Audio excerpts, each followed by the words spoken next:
saya hargai, yang saya banggakan, hari ini kembali lagi kita melaksanakan kegiatan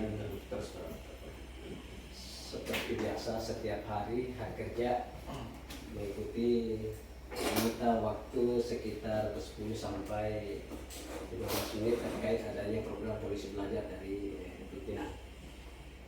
Baik, untuk materi hari ini saya akan menyambung dari materi kemarin yang terputus tentang Undang-Undang Nomor 11 Tahun 2008 tentang informasi transaksi elektronik. Ya, ini memang sangat menarik karena apalagi zaman sekarang adalah zaman yang serba milenial, sedikit-sedikit membuat status, sedikit-sedikit belanja, sedikit-sedikit apalagi mau mengetahui statusnya orang, dan tidak sedikit juga banyak yang tertipu dengan menggunakan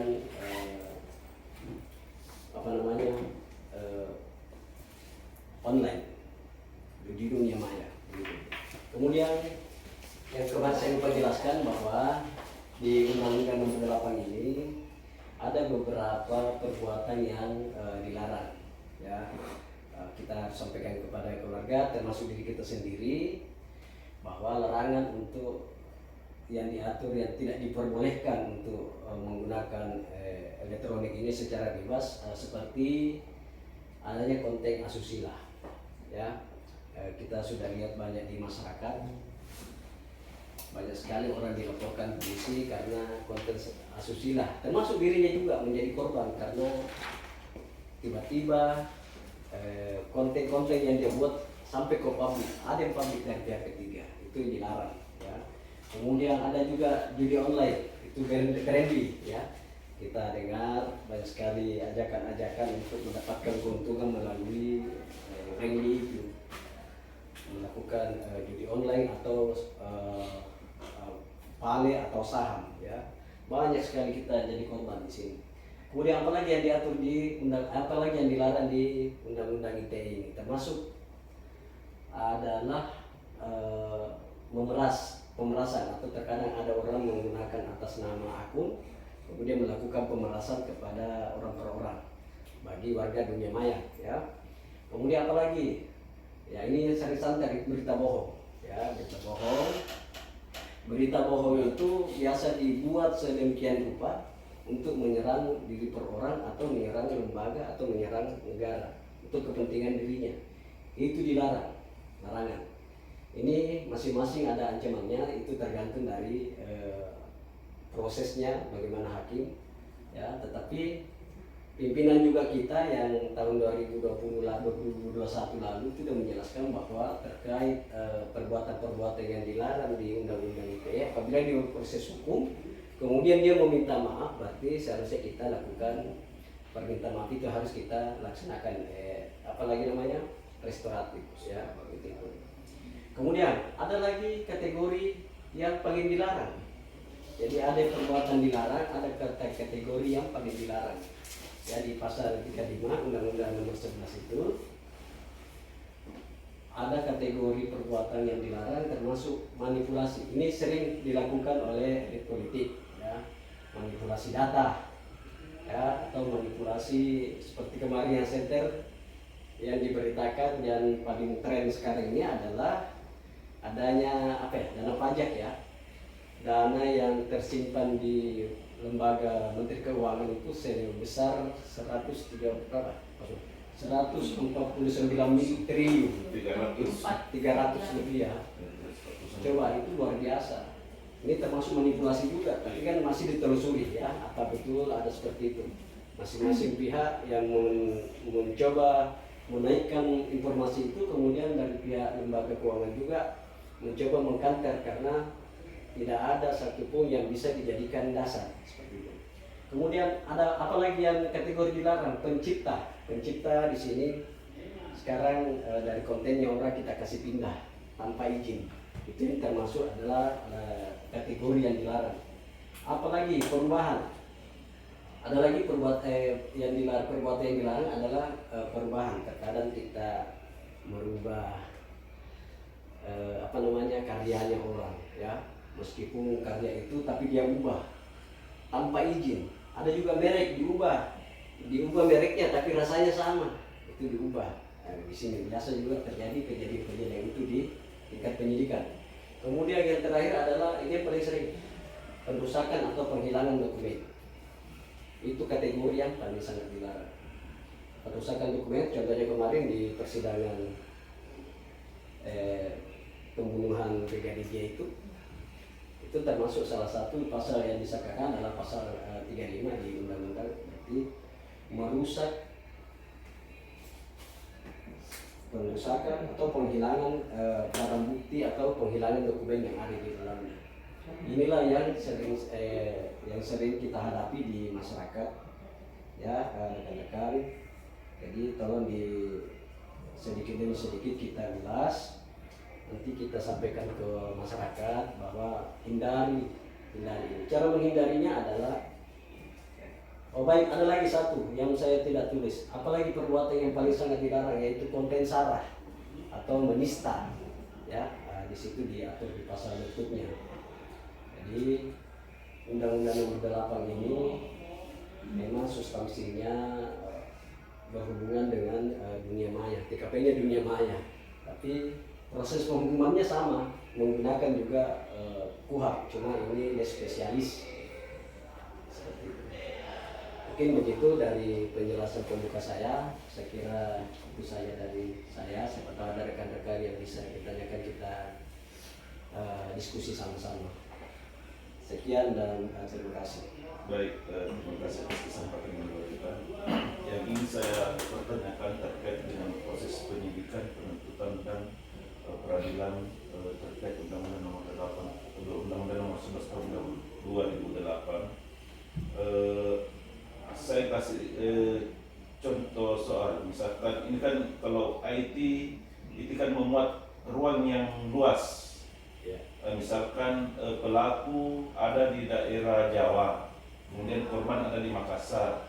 Nah, terkait dengan lokus delik dari perkara itu, dalam hal kewenangan relatif proses penanganannya, apakah di manakah tolak ukur untuk menentukan lokus delik dari atau TKP dari perkara tersebut? Terima kasih. Terima kasih, pertanyaan ini sering muncul, ya. Pertanyaan bagus sekali, terima kasih Pak Usman. Memang di dalam proses penyidikan, kalau kasus dugaan adanya Undang-Undang Nomor 11 ini, memang yang menjadi salah satu tolak ukurnya adalah bagaimana mungkin, ya, pertanyaannya seperti itu. Pelakunya di sebelah sana, kemudian korbannya di sini. Jadi wilayah penghukumannya itu di mana? Mungkin seperti itu. Yeah. Jadi kemarin kita sempat di reskrim itu, saya juga pertanyakan seperti itu, kira-kira TKP-nya di mana, ya? Jadi dia mengacu kepada di mana itu korban, di mana alamat korban itu, merasa dirugikan. Jadi ketika dia ditipu, dikirim, kemudian dia merasa tidak terkirim, berarti barang itu di TKP-nya. Di awal kejadiannya adalah TKP. Itu yang saya temukan. Memang ini pertanyaan, tapi namanya juga pasal karet. Kenapa pasal karet begini? Karena ini jauh, banyak sekali perubahan di dalamnya yang tidak bisa kita ikuti. Bisa berubah seperti itu, relatif, ya, seperti itu. Saya kira itu yang saya ketahui. Sepanjang saya koordinasi dengan pihak reskrim, saya pertanyakan juga itu. Bagaimana mungkin, ya, terjadi kalau Surabaya memesan barang. Yeah. Kemudian korbannya di sini. Itu menggunakan pemerasan, ya, atau judi online. Begitu juga judi online, TKP-nya di sini, kita melakukan direkrut di sini, masuk judi online. Itu fasilitas pusatnya adalah di Jakarta, seperti itu. Kami pertanyakan, kira-kira TKP-nya di mana, Pak? Terus wilayah penghukumannya di mana? Jadi undang-undang ini bebas, Pak, seluruh Indonesia. Tapi paling merujuk adalah di mana korban itu beralamat. Karena di situ adalah awal daripada pembuka kejahatannya. Lokasi terjadinya kerugian. Kemudian ada lagi yang paling sulit untuk mendekat ini. Di undang-undang ini dia mengharuskan untuk pembuktiannya. Jadi pembuktian di KUHP itu di 184 itu termasuk saksi, surat, petunjuk, ahli dan terdakwa. Kalau di sini ditambah lagi, apalagi namanya rekan elektronik digital. Jadi ada tambahannya. Kalau tidak ada rekan elektronik tidak bisa, meskipun mencukupinya.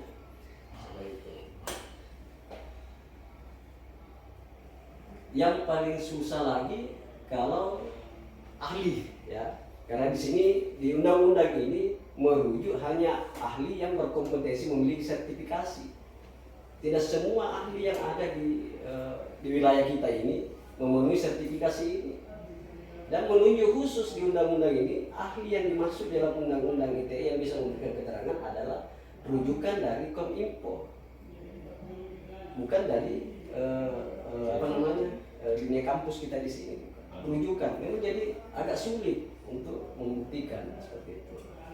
Mungkin itu dari saya. Barangkali ada lagi yang mau ditanya, Pak. Terkait dengan undang-undang lain ya. Ya. Ada saya cerita kasus ini. Awalnya ini kan penjual besi ya, penjual besi untuk bangunan itu. Jadi ada kasus. Terus ini si penjual dia sebar jualannya di online tuh, di web tuh, Ya. di online dia sebar bahwa ini toko bangunan begitu menjual, sehingga ada ini pelaku ini melihat di berita tuh, di online itu, di web itu bahwa itu pelaku pura-pura menelpon ini si penjual, Ya. si Calon korban. iya, korban ini orang Cina, pribumi orang Cina. Terus ditanya, bisa saya pesan ini besi dah? Ya. Saya pesan besi sekian. Tolong disiapkan. Ya. Dan saya transfer anunya. Berapa harganya dah? Dia transaksi itu. Tapi semua lewat ini, lewat percakapan chat WA dah? Ya. WA, WhatsApp. Terjadi situ terjadi situ hubungan dah? Ya. Tapi bukan hubungan secara face to face tuh, Ya. bukan dia tidak datang langsung di situ Ya. untuk terjadi penawaran, tapi dia selalu melalui WA, WhatsApp. Tanya berapa harganya, terjadi situ kesepakatan. Ya. Disuruh ini siapkan, disuruh antar itu besi ke di sana di Korban, wilayah Goa sana kan? Ya. Wilayah Goa. Ini penjualnya ini di wilayah Polsek Kiran tuh, Polsek Makassar. Di situ di jalan Kiran di situ tokonya. Ini tapi kan dia sebar ke webnya, jualannya di media online tuh. Ada apa? Bermarka luar. Terus disebar ke media online. Ya, jadi ada ini pelaku, dia lihat itu di media online tuh, bahwa dia penjual besi. Ya. Ini pelaku berpura-pura sebagai pembeli tuh, dia memesan. Dan bisa saya beli ini besi tak. Terus terjadi situ terhubungan di situ lewat WA atau hubungan WA WhatsApp. Nanti saya kirim harganya lewat ini Mandiri dah, banking Disepakati. ya, saya kirimlah itu uangnya dah, banking mobile banking dah, lewat transaksi mobile banking dikirim buktinya. Ya. Oh ini bu, saya sudah kirim. Ya. Tolong antar barangnya ke sana, ke Alaudin kan? Ya. Antar itu barang ke sana, ke Alaudin itu besi. Terus di sana sudah ini dan barang yang diantar ke sana itu sudah ada juga yang terima, Dapat dijual. sudah ada saya pengadanya kan, Ya. yang terima itu barang besi. Terus ini yang di sana pembelinya itu, yang penadanya itu sudah terjadi juga hubungan dengan ini si pelaku. Ya. Oh kamu beli besi, Ya. harganya murah sekali. Nah, kamu beli besi berapa? Taruh misalnya harganya di pasaran 10.000, dia cuma jual 5.000. Ya. Berarti 50% kan? Ya. Betul tertarik, ditransfer uang ini dari penada kan? Ditransfer ke pelaku. Ya. Transfer ke pelaku. Tapi tapi pelaku transfer uang ini ke korban fiktif, tapi dia yakin, tapi itu apa itu bukti transfer itu dia bisa kelabui korban tuh. Wah ini kok saya sudah transfer, cuma ini nadanya korban karena dia nggak cek di bank tuh, itu anunya. Lagian juga kan Pertanyaannya, Ya. pertanyaannya apakah itu kira-kira mana tepatnya itu? Apakah diproses secara undang-undang khusus, lex spesialis atau undang-undang umum, misalnya KUP pasal penipuan, itu mana kira-kira cocok? ya, Baik, terima kasih ya. Jadi kembali lagi bahwa di undang-undang ini diatur memang sarananya adalah melalui menggunakan alat elektronik ya. WhatsApp. Tetapi ada ahli yang pernah diperiksa dari Kominfo. Kalau WA itu dari kita ke kita itu tidak masuk di undang-undang ini. Dia tidak masuk di undang-undang spesialis, undang-undang ini. Karena hanya dia dengan dia saja. Face to face. Ya tidak diketahui oleh secara layak umum seperti itu. Jadi kalau WA saja saling menyerang dengan WA pribadi kan tidak dibaca sama pihak lain. Ya, jadi larinya ke, kalau saya simpulkan dia larinya ke undang-undang umum. biasa. Apalagi tadi sudah Bapak menyampaikan ada invoice yang dibikin sendiri. Jadi larinya ke undang-undang umum. Memang menggunakan aplikasi memesan melalui dunia maya, tetapi ada kategori yang tidak masuk kategori itu adalah apabila dia menggunakan WA. Kalau Facebook atau website atau YouTube, itu bisa kena menyerang atau hak siar. Maksudnya di sini yang disiarkan ini undang-undang ini. Kalau hanya WA pencemaran nama baik kita lapor ke ini, saya kira kita memang perlu disampaikan ke teman-teman ya, bahwa kalau memang menggunakan sarananya adalah elektronik, memesan di melalui dunia maya, apakah itu masuk kategori tapi kan ini, tapi tidak. Dia juga pakai web ini pelaku, dia sebar itu bahwa saya menjual besi. Dia sebar di web. Jadi itu kan cara membuat orang simpati. Gunakan itu. Tapi pada saat terjadinya adalah pada saat dia WA kan. Seperti itu. Masuk kategori. Tapi boleh jadilah nanti kita pertanyakan lagi kembali itu. Kalau menggunakan sarana lain di luar dari WA. Kalau sampai terjadi dia menggunakan website dengan website atau email dengan email, ya mungkin saja bisa. Itu kita lihat ya, agak susah memang, karena makanya dibilang pasal karet, karena pengertiannya tidak pasti. Boleh menambah, boleh dikurang. Saya kira itu saja. Barangkali masih ada Pak. Selanjutkan tadi dari jawaban pertanyaan awal bahwa adanya alat bukti tambahan selain yang diatur pada pasal 184 KUHP, yaitu alat bukti jejak digital. Pertanyaannya, apakah persyaratan jejak digital sebagai alat bukti yang sah itu sama dengan alat bukti yang pada umumnya, atau dia ada aturan lebih khusus atau secara spesialis tentang proses pengambilan alat bukti jejak digital itu? Mohon penjelasannya. Ya, jadi kita ini sama-sama mempelajari ya. Tetapi banyak hal ya, kasus kemarin di Sambo itu ya, itu jejak digital tidak ujuk-ujuk bilang oh dikumpulin di CCTV, tidak, tetapi tetap melalui laboratorium forensik begitu. Jadi ada syarat-syaratnya yang membuat menjadi barang bukti sah adalah setelah dilakukan pemeriksaan forensik bahwa bukti inilah yang digunakan gitu. Apa jejak digital forensik ada seperti itu. Kita dipersaksikan kemarin di situ bagaimana caranya kita yakin bahwa alat bukti dari digital itu adalah alat bukti yang sebenarnya. Ternyata saya lebih dalam lagi kita baca lagi, ternyata ada syarat-syarat khusus yang Pak Usman maksud ya, seperti itu, bahwa tidak serta-merta ujuk-ujuk oh ini Pak ada CCTV, ini Pak ada pembunuhan ada CCTV, kita yakin bahwa CCTV alat bukti, tidak, tetapi harus melalui pemeriksaan ahlinya bahwa benar CCTV itu yang digunakan karena ada rekordernya di situ, ada nomor-nomor tersendiri ya, seperti itu.